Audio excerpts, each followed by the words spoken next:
ये आपंकर लिंगीपुर plot sorry ये आप नुआ गाँ प्लॉट नुआ गाँ लोकेशन आप देखते नियर बाय आप सब घर अलरेडी हो जाए आपंकर हाँ पूरा पाखापाखि सब घर हो जाए देखो यहाँ आप मेन रोडटा ये प्लॉटा आपंकर यहाँ अच्छी नियर अबाउट 6000 स्क्वायर फुट अच्छी आपको 3000 स्क्वायर फुट मिल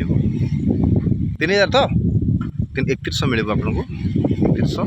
ये प्लॉटा यहाँ तार आप रोड दिखाई अलरेडी पोल पड़ जाए पाखे रही आप कंस्ट्रक्शन हो जाए अलरेडी बहुत एक्सीलेंट प्लॉट घर बाहरी एलोजन प्लॉट लोकेशन नुआगाँ पेट्रोल पंप ठार आपंकर 500-600 मीटर डिस्टेंस रही एक्सीलेंट लोकेशन प्लॉट अलरेडी पाखापाखि देखते आप सब घर अलरेडी हो जाए सब जगह आप देखते घर सब अलरेडी हो जाए पूरा नियर बाय लोकेशन सब आप घर देखते टोटाल फुली डेभलप एरिया यहाँ आप नुआगाँ पेट्रोल पंप ठार 500 मीटर डिस्टेंस